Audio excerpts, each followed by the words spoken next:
It is better to be feared than loved, if you cannot be both. Machiavelli's words strike like steel on stone, reminding you that the world bows not to apology, but to presence. When you walk into a room, you are stepping onto a battlefield. Every glance, every posture, every silence is a weapon. Those who hesitate enter unarmed. Those who shrink back surrender before a single word is spoken. Confidence is not decoration, it is armor. Without it, you bleed before the fight begins. Apology has become the new surrender. Too many begin sentences with sorry when nothing has been taken, nothing has been broken. Weak, sorry, I just wanted to add something. Strong, here is what needs to be considered. Weak, sorry, can I ask a question? Strong, I have a question. Every needless apology is a lowering of your guard, a handing over of your sword. Reserve apology only for real fault. Otherwise, strike it from your tongue. Machiavelli knew the law. Those without confidence are ruled, not rulers. The timid differ, the bold decide. Picture a disagreement in a meeting. The hesitant voice rises first, nervous, rushed. Another follows, louder, scattered. You wait, you breathe, then you speak clearly without raising your tone. The room stills.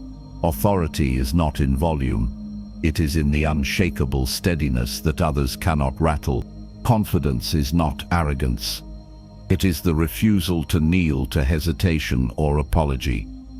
It is the calm claim of your throne, the weapon you carry into every exchange. Speak with intent, stand with command, eliminate softness that erodes your power. Do not wait for permission. Rule yourself first. You will be ruled by others. Confidence is armor. Confidence begins in the mind, and the mind is a throne room. If you do not claim the seat with authority, someone else will. Every thought you allow inside is a guard, a soldier, or a traitor.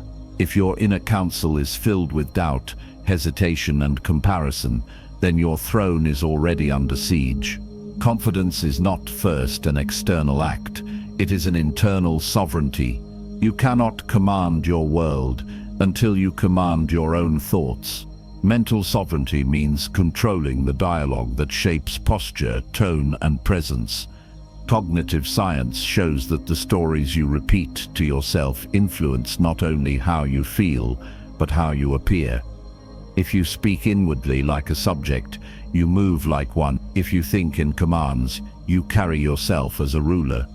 The link between mind and body is direct. Shoulders collapse when thoughts collapse. Voice falters when belief falters. To seize the throne of your mind is to dictate every expression of your being. Guard your self-talk with the discipline of a general. Yet, the throne is never empty. If you leave it unguarded, intruders of doubt will seize it. Social media floods you with comparisons, each scroll planting the idea that you are behind, lesser, not enough. Propaganda and advertising weaponize your insecurities, whispering that you need something outside yourself to be whole. These are not neutral messages, they are invaders, pressing against the gates. Every moment of unconscious consumption is another soldier of doubt marching into your throne room. You must treat them as hostile. Build awareness of how your attention is being stolen, cut their supply lines, choose what enters, or you will be ruled by what others feed you. Guarding the seat requires daily ritual. Ritual is not superstition, it is fortification. Self-talk is a shield, silence is a sword, and discipline is armor. Speak commands into your morning. I rule my voice, I rule my stance, I rule my decisions. Build practices that remind your body who sits on the throne. Journaling to clear intruders, meditation to sharpen the guard, training to reinforce strength. Each act secures the seat. Without ritual, the throne weakens. With ritual, it becomes untouchable. Picture a disagreement at work. Two voices clash, Loud and unsettled, you remain silent for a moment, then speak in measured words, calm, steady, deliberate. You do not fight for dominance. You display it. The throne is not shaken by noise, it is confirmed by control. Others see it, feel it, and yield ground without realizing why. Rule your mind as you would a kingdom. Allow no invader, tolerate no traitor, and fortify the throne daily. The one who commands their thoughts cannot be overthrown. Rule your mind or be ruled. The first hour of the day is the first battlefield. If you lose it, you spend the rest of the day retreating.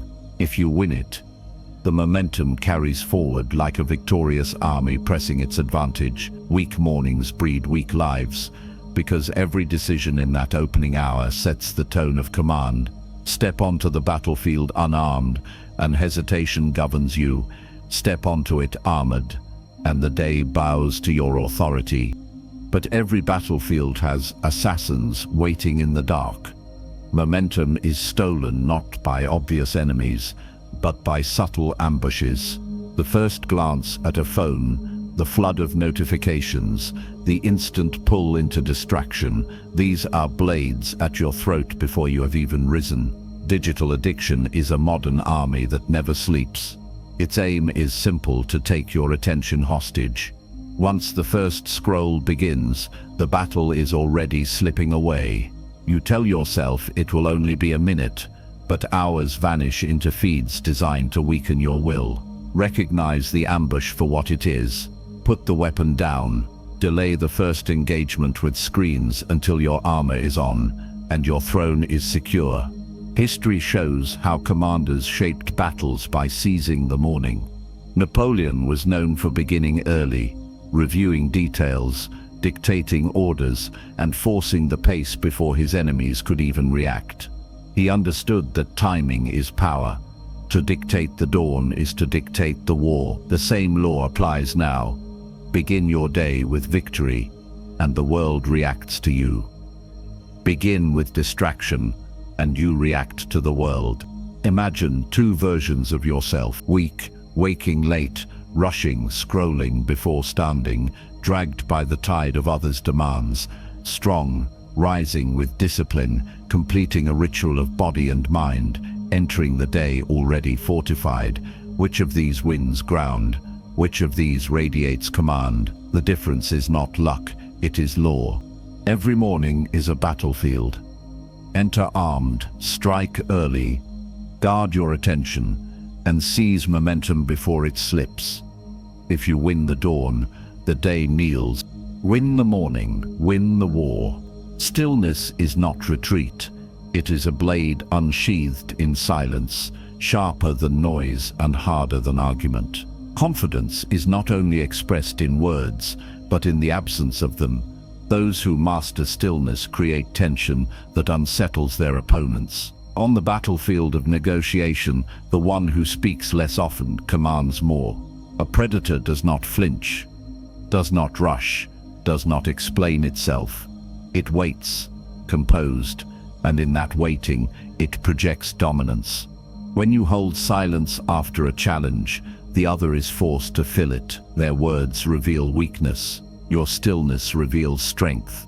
This is why predators of every kind appear more dangerous when they do not move. Lions before the pounce, hawks circling without sound, generals studying a map before striking, all display command without motion. In human interaction, the same principle holds.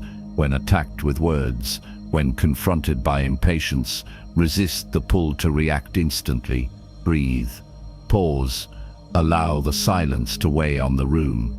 Confidence is proven not in the speed of your reply, but in your ability to remain unmoved. The absence of flinching forces others to question their ground.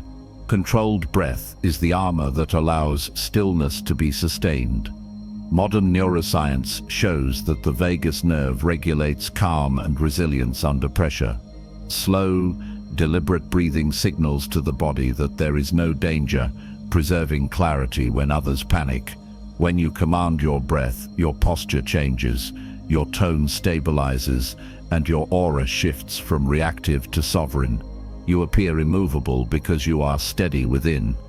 This physiological control is not theory, it is a weapon you can wield at will. Breath is armor invisible to others, but undeniable in its effect. Master it, and you enter every interaction fortified. The Emperor's gaze is another form of silent warfare. You do not need to shout to establish authority, you need only hold your frame. Eye contact that is steady, neither aggressive nor evasive, communicates certainty, shoulders squared, head level, voice calm. This is body language as strategy.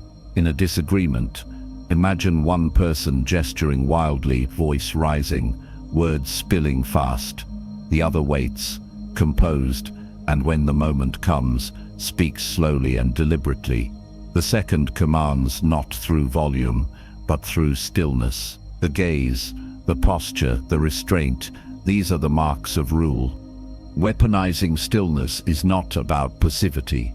It is the active use of silence, breath, and posture as weapons of control.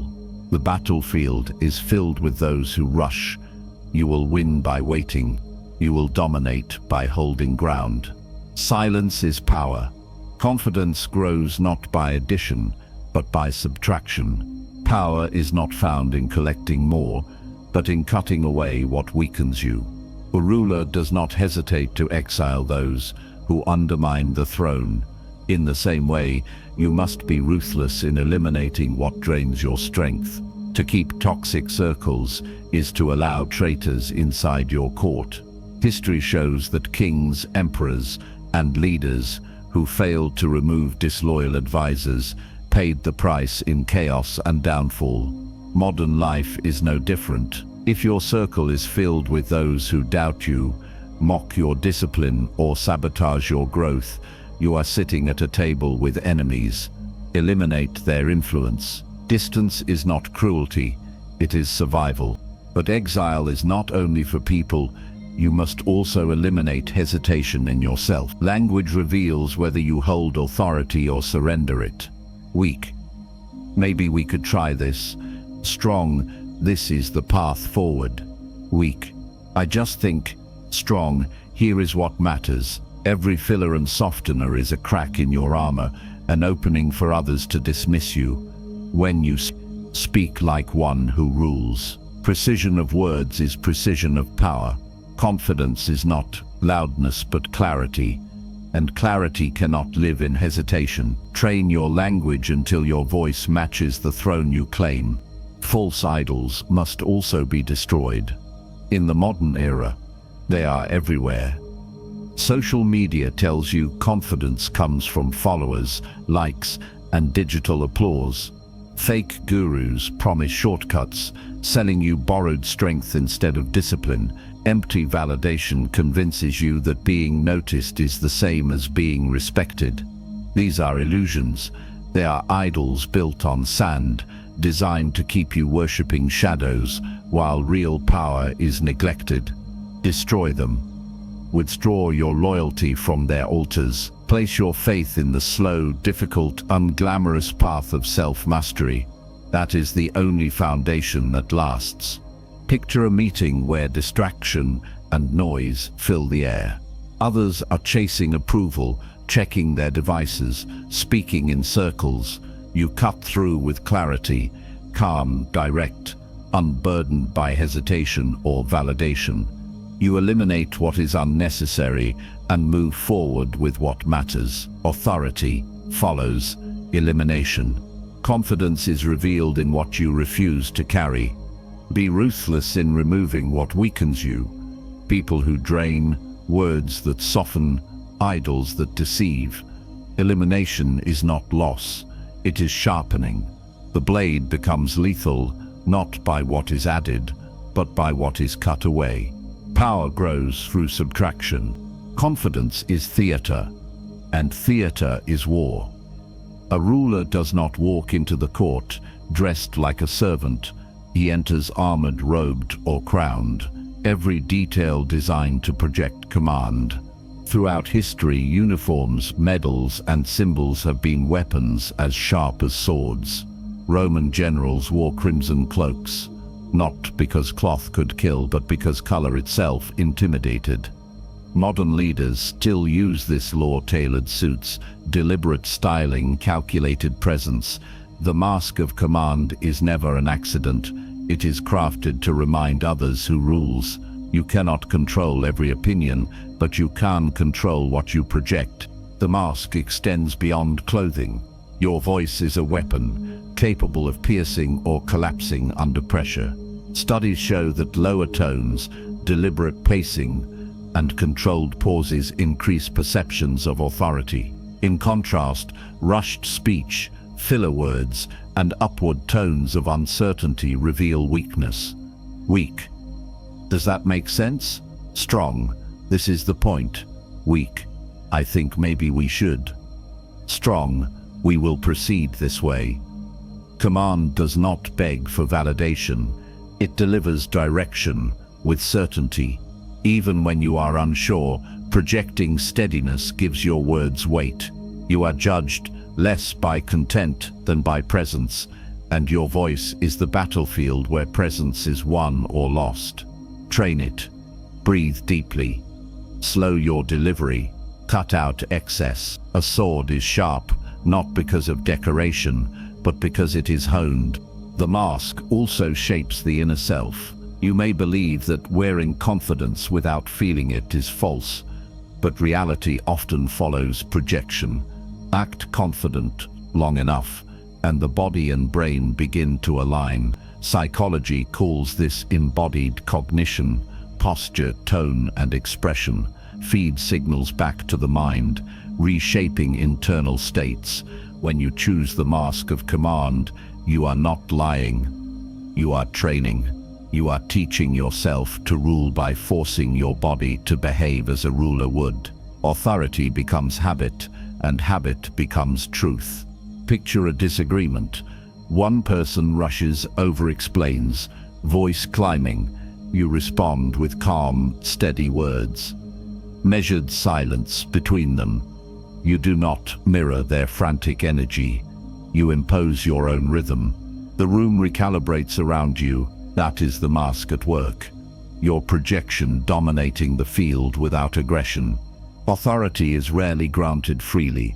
It is performed, reinforced, and embodied until it cannot be denied.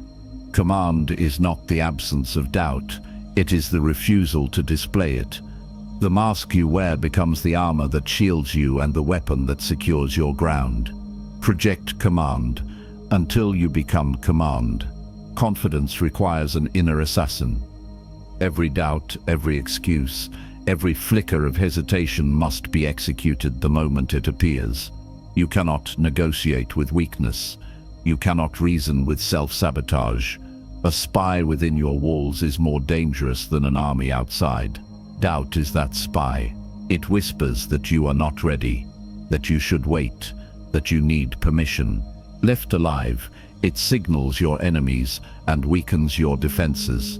If you allow hesitation to sit in your mind, you have already lost ground. Identify it, name it for what it is, a traitor, and strike without pause. History shows how betrayal was dealt with in ruthless times. Roman generals understood that hesitation and treachery could collapse entire legions.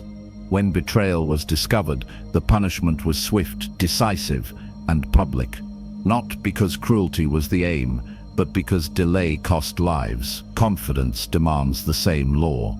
The longer you debate whether to act, the more strength drains away. Indecision becomes quicksand. To protect your throne, you must learn to act before hesitation takes root.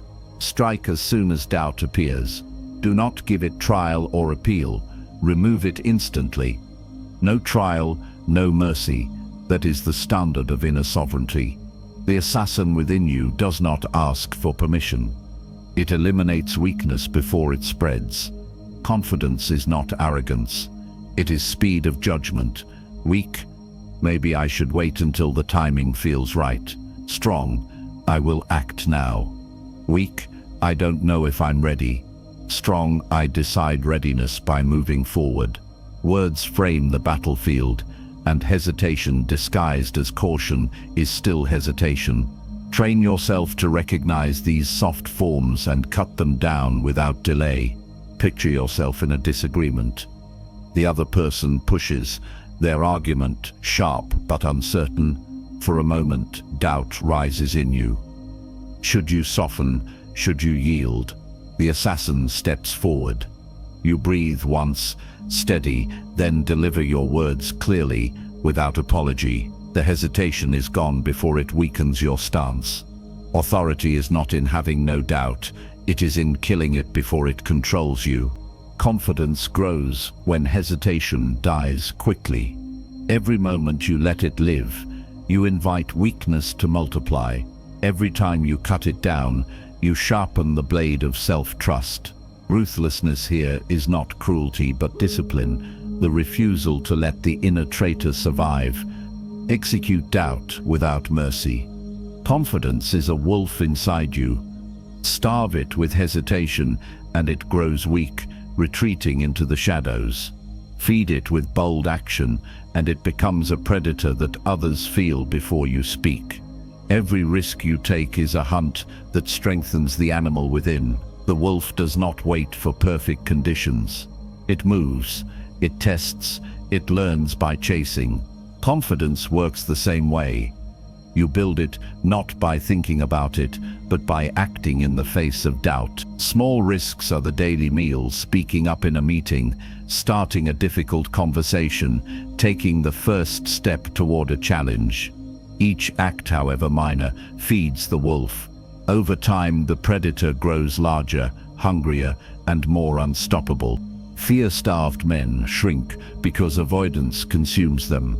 Psychology confirms that avoidance worsens anxiety, while exposure reduces it.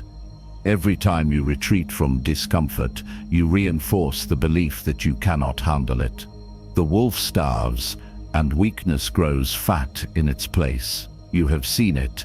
The person who never volunteers, who never confronts, who deflects every challenge, their avoidance becomes visible, their energy contracts, and they radiate submission. The cost of feeding fear is high. It locks you in cages of your own making. If you want confidence, you must reverse the diet. Step toward what unsettles you. Feed the wolf by exposing yourself to what you once avoided. Action starves fear and strengthens dominance. The alpha law is simple. Those who act, even imperfectly, dominate those who hesitate. Boldness itself creates authority. Machiavelli observed that it is better to be impetuous than cautious, because fortune favors those who strike.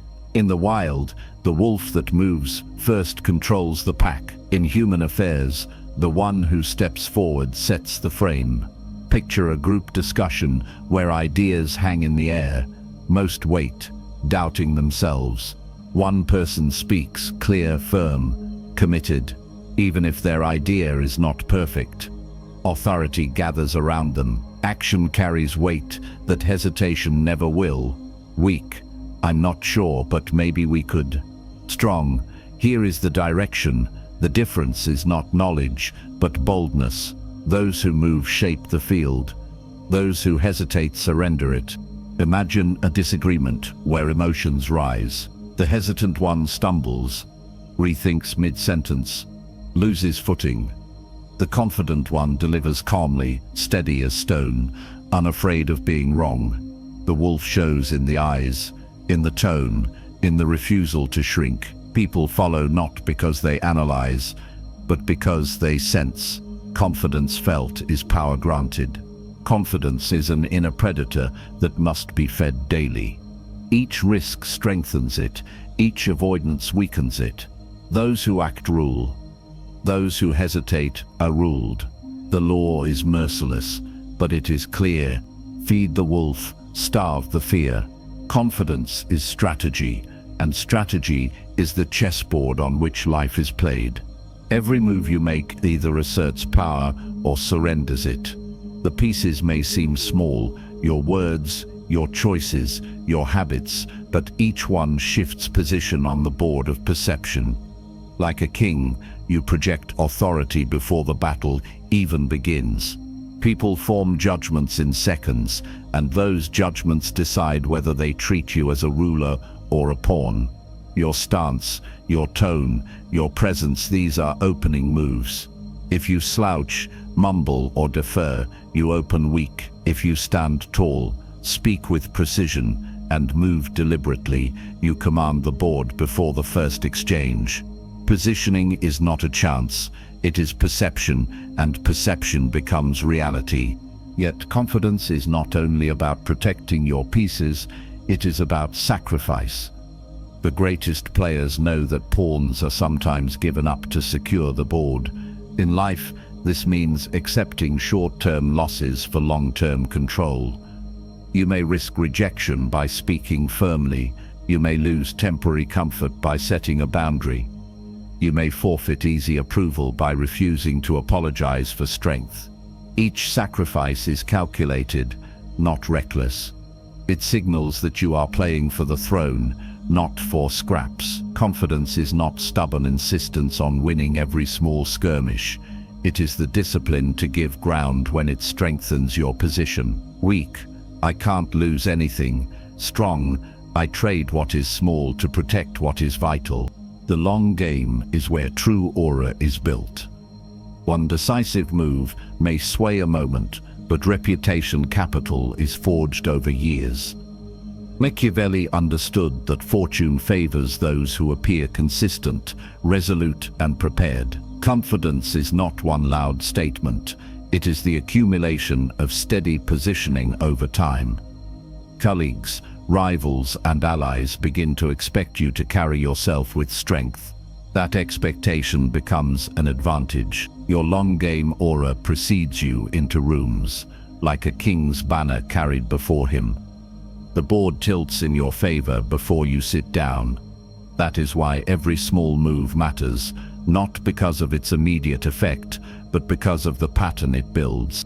Picture a negotiation. One side rushes, over-explains, changes stance mid-argument. The other waits, gives up a minor point, and then delivers a clear, unwavering position. The room senses who is ruling the board. Confidence is not about controlling every move. It is about controlling the rhythm of the game. By choosing what to give, what to hold, and what to project, you become the strategist who dictates play. Treat life as the chessboard. Position yourself with intent, sacrifice with purpose, and build a long game aura that cannot be denied. Confidence is not luck, it is strategy executed daily. Rule the board, rule your life. Daily hardships are the training ground. Stoic principles taught that cold, hunger, and discomfort are not punishments but preparation. When you deliberately step into difficulty, you train your body and mind to obey under stress. Cold showers, fasting, grueling workouts, disciplined study, all are exercises in command. Each act signals to yourself that you can endure. Hardship accepted daily becomes armor you wear into the world. When others falter in the face of stress, you remain composed because you have rehearsed discomfort. Confidence thrives in those who choose to struggle before it is forced on them. Ritualized dominance has always been central to building an unshakable presence. Armies drill not only to perfect tactics, but to condition the mind into resilience. Athletes practice until muscle memory takes over under pressure. Meditation and martial traditions use repetition to train stillness, focus, and discipline. These are not random habits. They are deliberate systems that transform chaos into order. When you structure your life with rituals that test body, mind, and voice, you carry yourself like a soldier on parade or a monk in meditation. Every step becomes proof of discipline.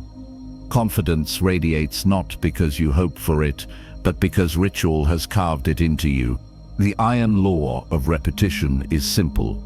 What you repeat, you become. If you repeat hesitation, you build weakness. If you repeat strength, you build power. Neuroscience confirms that repeated behavior strengthens neural pathways, wiring confidence into automatic response. What begins as deliberate practice eventually becomes instinct. You no longer need to remind yourself to stand tall or to speak with clarity. It happens without thought.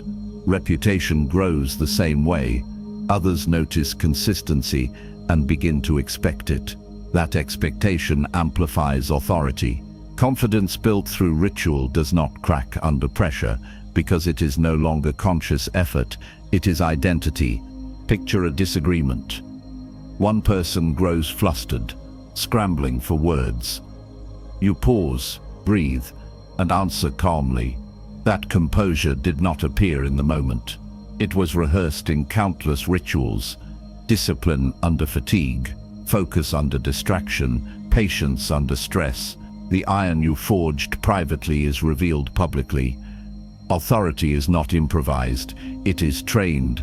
Do not wait for confidence to appear. Forge it daily. Embrace hardship as training. Create rituals of dominance. Repeat until iron becomes your nature.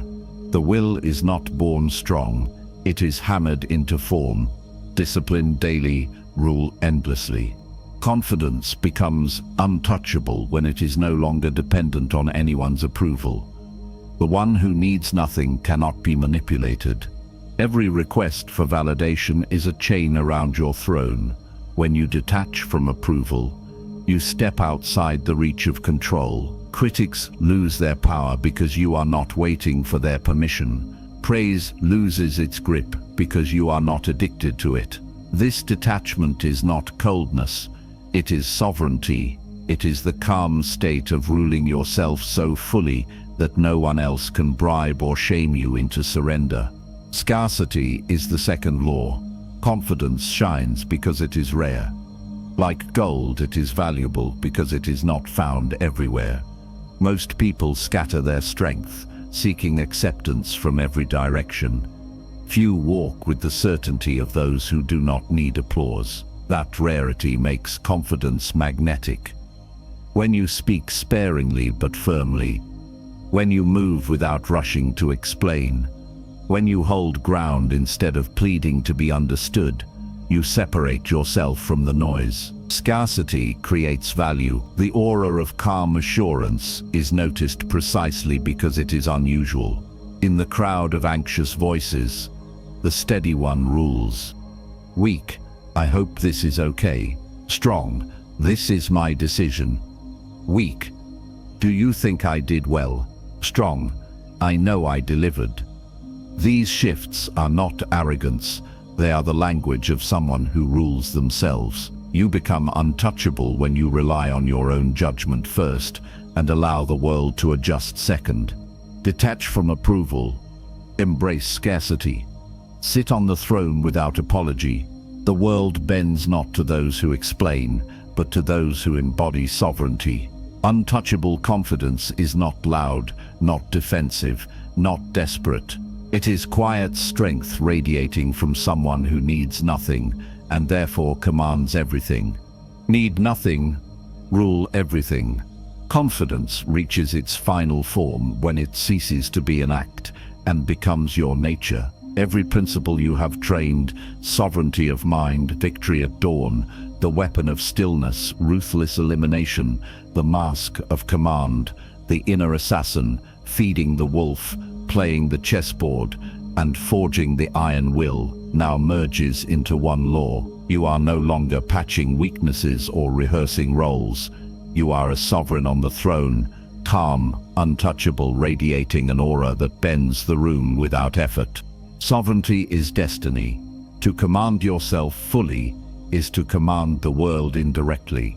Most people live as beggars, waiting for permission, chasing approval, apologizing for their presence. The one who rules himself does not beg. He enters spaces with the weight of inevitability. He does not compete for scraps because he already sits at the head of the table. Sovereignty is not perfection. It is controlled. You may feel doubt. You may sense fear. but you choose your action without hesitation. That choice, repeated, builds a presence that others cannot ignore. When your actions flow from discipline instead of impulse, from conviction instead of insecurity, you project inevitability. Fear is now reversed.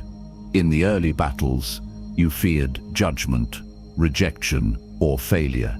At this stage, it is others who feel the weight of you. They fear your calm. They fear your silence. They fear that you cannot be baited into weakness. The Machiavellian archetype is often misunderstood as cruelty, but its essence is ruthless clarity. Machiavelli wrote that it is better to be impetuous than cautious, for fortune favors boldness. He did not advocate recklessness, but decisive command. Ruthless confidence is clarity about who you are, what you will not tolerate, and what you pursue without apology. It is the refusal to soften truth for the comfort of others. It is the courage to lead, even when misunderstood. Cruelty weakens rulers by creating needless enemies. Clarity strengthens rulers by making their stance unmistakable. You become the archetype not through manipulation, but through consistency of sovereignty, boldness, and discipline. Picture a disagreement at this stage. One person grows louder, throwing accusations, trying to pull you into a reactive fight. You remain calm, leaning back, answering with measured certainty. You may even concede a small point, not because you are weak, but because you know the larger ground is already yours. The room feels the balance shift. Your calmness is heavier than their noise. That is not arrogance. It is mastery. The throne does not rise to chase every voice. It sits elevated, and others adjust their tone to it.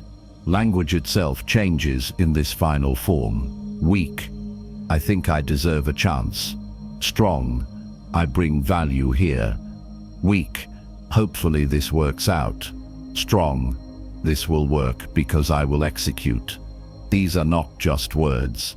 They are reflections of the sovereign mindset. You are no longer auditioning. You are declaring. When all these principles converge, you stop practicing confidence and start embodying it. It is not costume, not performance, not trick. It is your state of being. You radiate discipline in your routines, danger in your silence, inevitability in your posture. You do not argue for authority, you carry it. You do not chase validation, you dictate it. The world bends because you no longer bend. Confidence in its final form is ruthless clarity, unshakable presence, and sovereign command. It is the throne within you made real in every word, every stance, every silence. You have become untouchable. Rule yourself and you rule everything. Confidence is not given. It is seized. You cannot wait for permission to lead, to speak, to act. The throne will not be handed to you out of kindness. It is claimed by those who step forward without apology. The law is clear. Hesitation is slavery. Boldness is sovereignty. You either rule yourself or you are ruled by others. Begin with daily commands.